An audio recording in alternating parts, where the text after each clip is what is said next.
राहुल गांधी की यात्रा को कई दृष्टिकोणों से देखता हूं।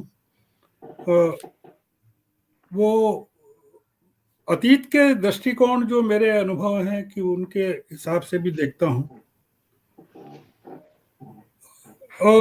अमरीश जी, मैं 1974 में उस सभा में मौजूद था, इलाहाबाद की।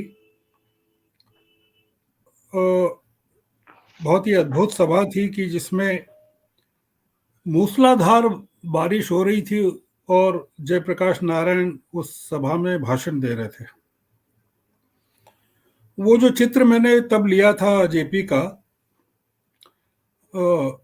भाषण देते हुए सभा में, और वो काफी, मेरा लिया हुआ फोटो काफी चर्चित भी हुआ था। अगर उस फोटो को मिला लें आप आज के कल के मैसूर के फोटो से, तो आपको लगेगा कि ये असल में क्या हो रहा है, देश में क्या हो रहा है। राहुल गांधी किस मुद्दे को उठा रहे हैं, किस मुद्दे को उठाना चाहिए, मैं उस बहस में नहीं पढ़ना चाहता।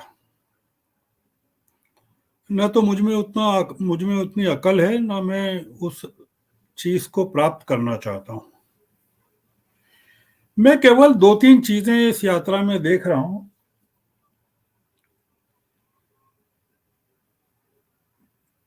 कि भारी बरसात के बीच, मूसलाधार के बीच एक आदमी बोल रहा है और हजारों लोग सुन रहे हैं। इसका मतलब यह है कि वो आदमी अब रुकने वाला नहीं है। उसको किसी भी तरह की तकलीफ, न तो पैरों में न शरीर पर, सताने वाली है। और वो जो लोग भीड़ में बैठे हुए हैं,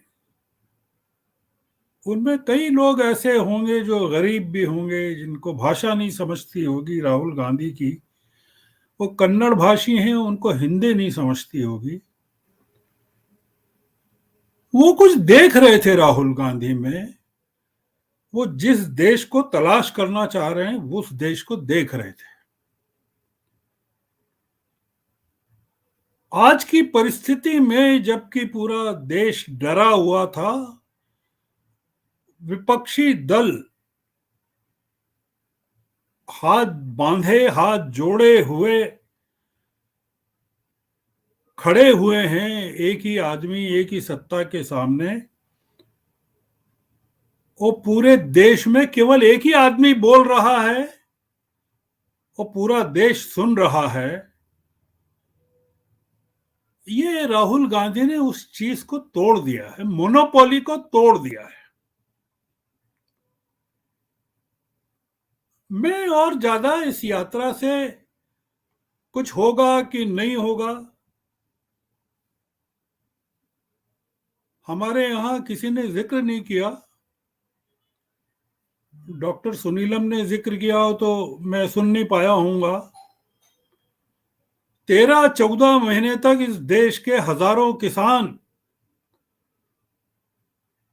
3 मौसम, ठंड गर्मी बरसात, झेलते हुए, गोलियां खाते हुए, लाठियां खाते हुए, सड़कों पर ठोकी गई कीलों का मुकाबला करते हुए अगर सड़कों पर डटे रहे और कानून को, कृषि कानून को वापस करवा के उन्होंने छोड़ा, तो राहुल गांधी की यात्रा में भी कुछ न कुछ तो होगा। लक्ष्मण यादव जी ने बहुत सारी बातें कही। मैं सुन रहा था कि उनको क्या करना चाहिए अब और क्या नहीं कर रहे हैं।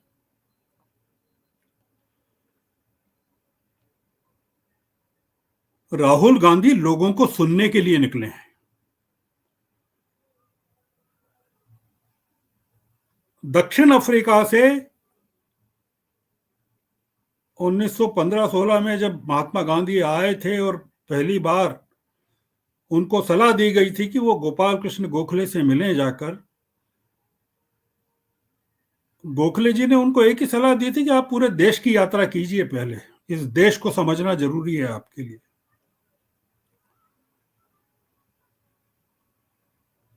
राहुल गांधी के प्रति अगर किसी को शिकायत हो तो वो बैठकर ये शिकायत करे कि उन्होंने इस यात्रा को पर निकलने के लिए 20 साल की देर कर दी, और फिर भी वो टाइम पर निकल गए। और ये यात्रा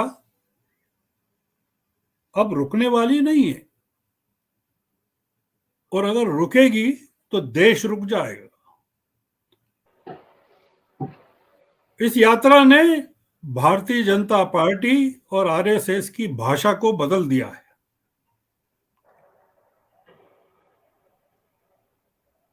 आपने देखा होगा कि 500 किलोमीटर की यात्रा के दौरान राहुल गांधी के खिलाफ 5 जुमले भी भारतीय जनता पार्टी की तरफ से नहीं आए। मैं वो संदिग्ध पात्रा जो हैं वहां, उनकी बात नहीं कर रहा हूं, और वो जो चैनल है, सरकारी चैनल, उसकी भी बात नहीं कर रहा हूं। मैं बात कर रहा हूं, अभी जिक्र किया गया आरएसएस का। हसबोले का क्या? हसबोले, दत्तात्रेय हसबोले कर्नाटक से आते हैं, वो कर्नाटक के हैं। राहुल गांधी इस समय कर्नाटक में हैं, और हसबोल को पता है कि राहुल गांधी का क्या असर हो रहा है।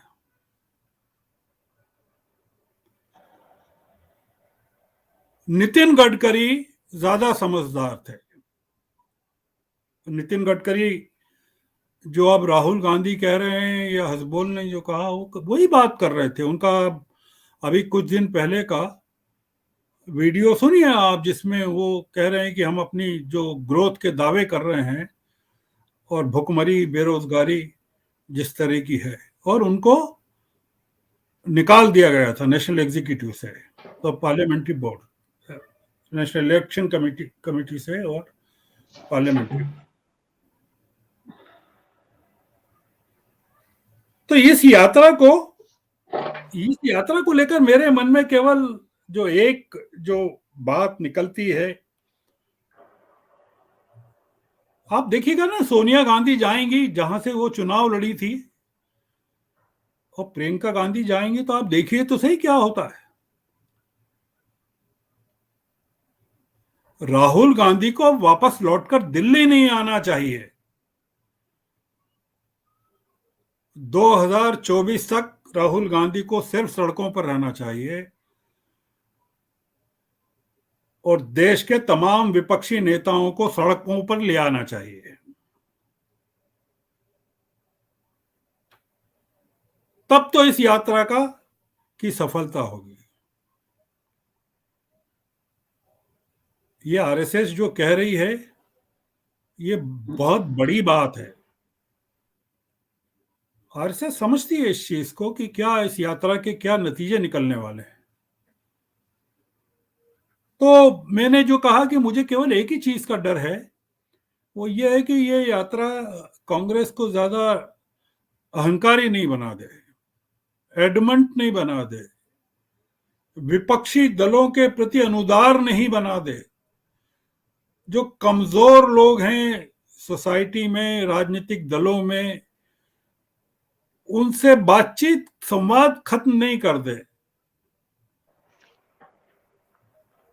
इस यात्रा के बाद कांग्रेस को अगर विनम्र नहीं बनाया और एरोगेंट बना दिया, तो वो खतरनाक होगा।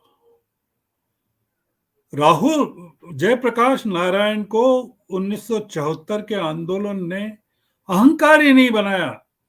इलाहाबाद की उस सभा के बाद, या रामलीला मैदान की सभा के बाद, जयप्रकाश नारायण या उन पर जब लाठी उठाई गई पटना में, जब हम लोग मौजूद थे वहां, उसके बाद जयप्रकाश नारायण और विनम्र हो गए।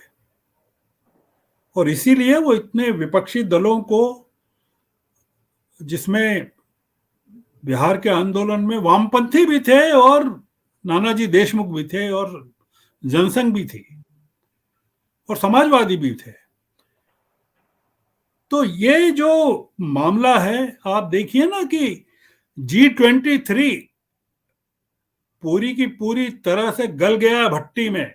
ये यात्रा की भट्टी में कांग्रेस में जो विरोध हो रहा था, और परिवार परिवार गांधी परिवार, और वो पूरा का पूरा तबाह हो गया। वो सारे के सारे लोग कतार में खड़े थे। तो ये इस यात्रा के जो उद्देश्य हैं वो बहुत सीमित हैं। राहुल गांधी सुनने के लिए निकले हैं, बोलने के लिए नहीं निकले हैं। और दूसरा ये कि इस यात्रा से राहुल गांधी कांग्रेस को मजबूत करना चाहते हैं, देश को मजबूत करना चाहते हैं। और जो सांप्रदायिक विभाजन, देश के बंटवारे की जो बात चल रही है, ये कोई कम बात है कि आरएसएस के प्रमुख कस्तूरबा गांधी मार्ग पर जाकर मस्जिद में मुस्लिम नेताओं के साथ बात करते हैं।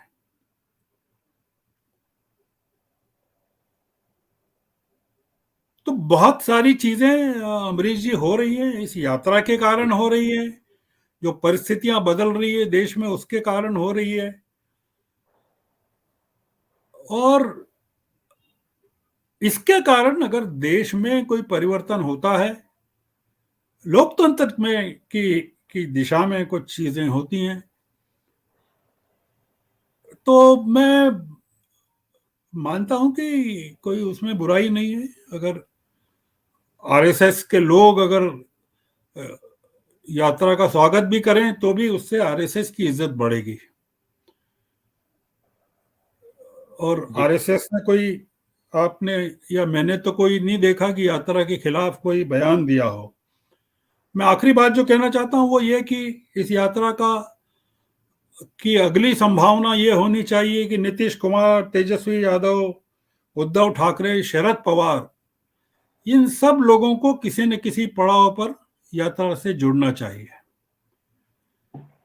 और इस यात्रा को अखिल भारतीय और ऑल पार्टी भारत जोड़ो यात्रा में तब्दील करना चाहिए। मैं तो मानता हूं कि ये 500 किलोमीटर में अगर ये यात्रा ने इतनी उपलब्धियां कर ली है, तो 3500 किलोमीटर की जब यात्रा पूरी करेगी, तब ये सरकार खुद इतनी मजबूत हो जाएगी कि बहुत सारी चीजों को बदलना पड़ेगा इसको।